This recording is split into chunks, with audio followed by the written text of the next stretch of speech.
What's up mga ka-viewers, ay nandito na naman tayo ulit at panibago na naman content ito at meron na naman tayong gagawin na video at panibagong kalokohan. Ito gagawa po tayo na video na mamimigay po tayo sa mga homeless people dito sa ngayon po naka 100 subscribers na po tayo at Thanksgiving na rin po para sa inyo to at doon ko na lang isusukli sa mga nangangailangan na homeless people dito sa lansangan at ihanabanat po bahala sa ating provider na pagkain para sa kanila at makakasama po natin dito si Kagalat TV Motovlog. Ayun po siya, ito yung magiging assistant ko ngayon abangan nyo po yung surprise natin para sa mga rider at let's go na mga ka-viewers. Tara!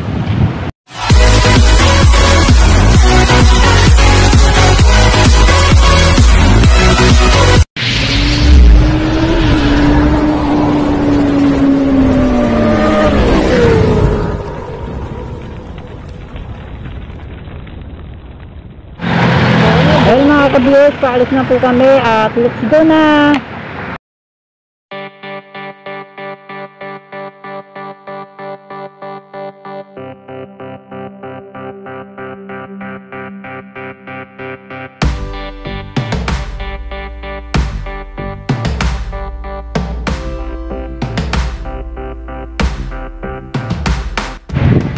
Ayun mga ka-viewers, drop in na tayo dito sa Hanabanat Tapsihan at pinauna ko na po si Kagala TV dun sa loob ng Tapsihan. Siya po yung kumuha ngayon at waiting na naman tayo.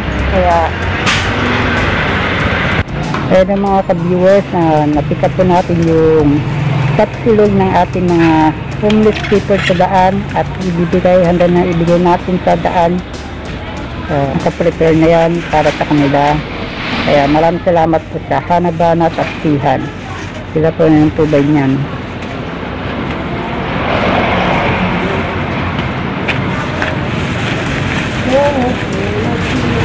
So, let's go mga ka-viewers. Hanggang ibigay na.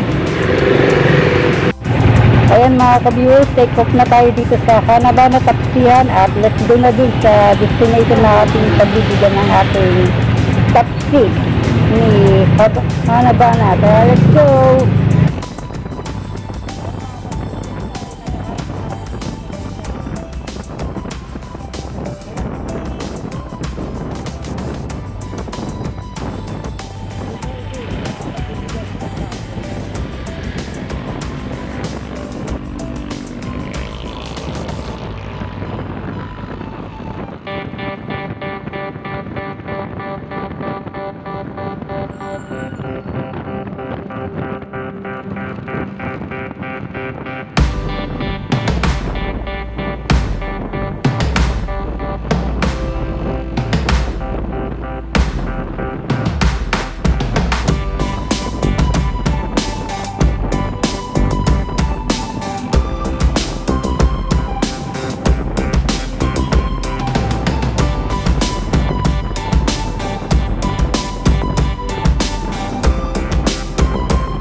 Ayun mga ka-viewers, meron tayo na ispatan dito si Lola po at nandun po sa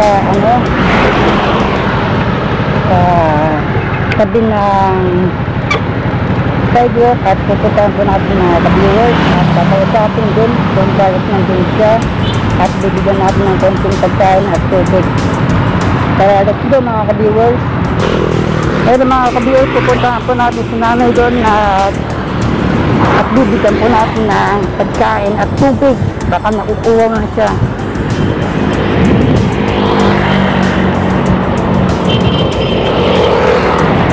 Dahil 100 subscriber na tayo sa aking YouTube at mamimigay tayo ng pagkain para sa homeless people katulad ni Lola. Nasa siya. At bibigyan po natin ng pagkain. Sana magustuhan niya ang pagkain na ating ibibigay galing sa Hanabanat Tapsihan. Maraming salamat Hanabanat Tapsihan sa yung pagkain na hahain para sa mga homeless people. Nay, kumain na po ba kayo, Nay? Di ba? Meron po akong pagkain dito, Nay, na galing po sa Hanabana Tapsihan. Bigay ng homeless people katulad niyo po. Ito po yung tubig po. Saan ka ba galing? Dito po sa Las Piñas, meron pong tubig. Merong ano po, tapsi po yan na galing sa Hanabana. Bigay po. Bakit po kayo nandito, Nay? Nangangalakal. Nangangalakal po. Bakit po kayo nangangalakal? Wala na po ba kayong mga anak, Nay? Wala akong anak. Bakit ganun, Nay? Nasaan mga anak niyo po? Ha? Nasaan yung mga anak niyo po? Wala akong anak. Di naman ako nag-asawa. Hindi kayo nag-asawa. Mga kapatid mo po, Nay? Wala. O isa lang ako. Nag-iisa ka talaga sa buhay talaga? Nag-iisang anak ko. Nag-iisang akong anak katapos. Di naman ako taga rito. Taga-probinsya ako. Bakit ka po napadpad dito sa Manila? Oo, nagtatrabaho ako. Ganyan. Nagiging katulong ako. Ganon. Tapos hindi na ako umuwi. Ayaw ko na umuwi. So kayo nyo na po umuwi. Saan po kayo galing na probinsya po, Nay? Sa Ilocos. Ilocos. Wala naman ako kapatid kasi wala na akong nanay. Kaya ayaw ko nang umuwi. Pag-alagala ka na lang dito sa may Ganyan na lang ang hanap buhay ko, nangangalakal. Magkano mga kinikita mo sa mga kalakal po, Nay? Matagal ka bago ka makaipon. Yun lang ang yung mura kasi mga ganito. Magkano mga kilo na ganyan po, Nay? Ako, 2 piso.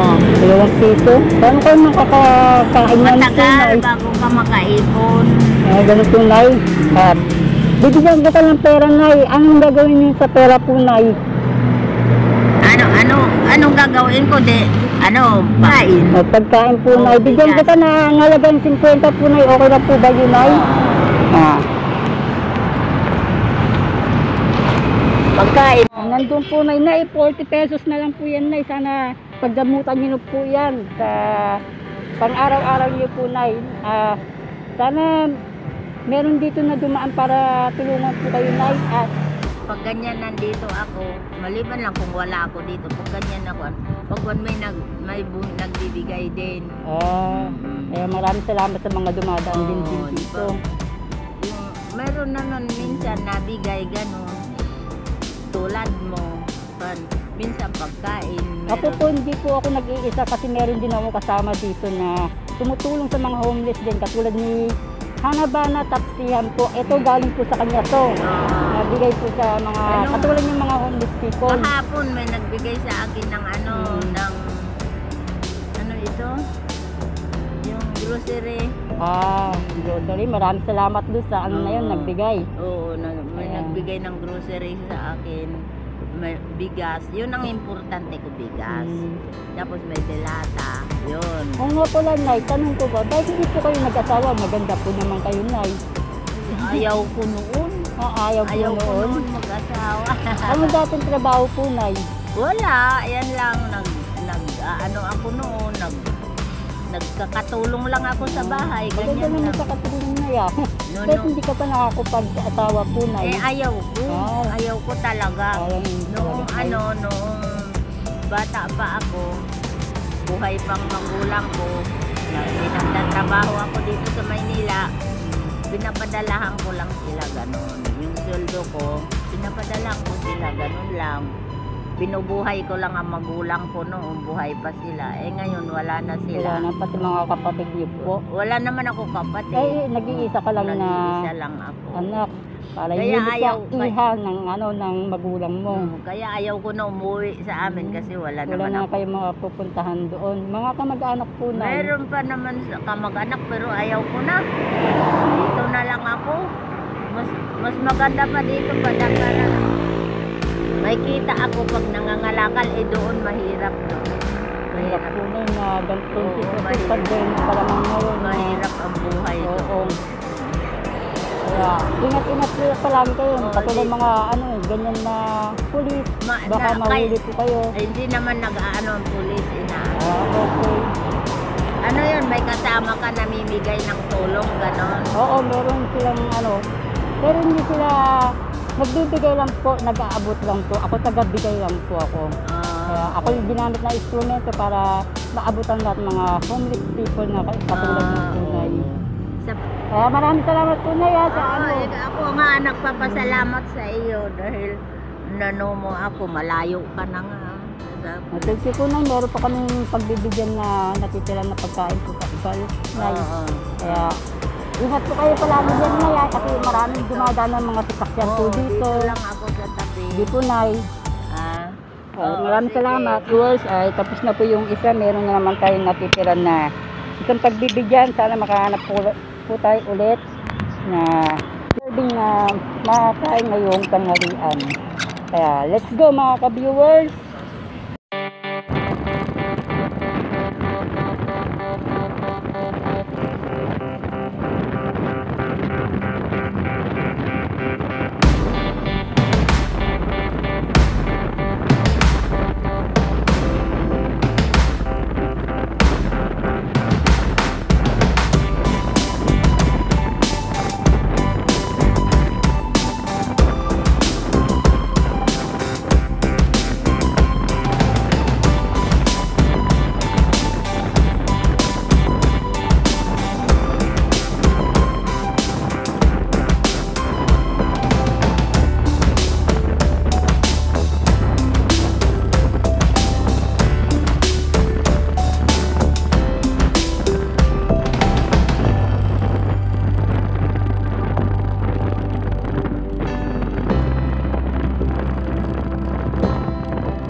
What's up mga ka-viewers, nandito tayo sa SM Center na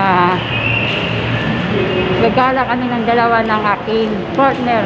So yung una natin na nabigyan ay mission complete, pero yung pangalawang binigyan natin ay nag-fail dahil hindi natin nakita sa kanyang tinatambayan, kaya nagpasya na lang kami na pumunta ng SM Center para tumingin sa loob-loob at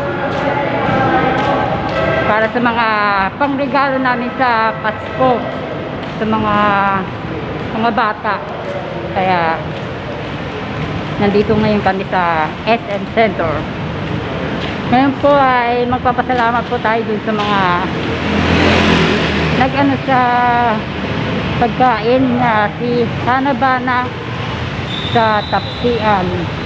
Maraming salamat po at sa mga nagbigay din ng pera para mabigyan din yung mga homeless na people like na mga nabigyan natin ng una.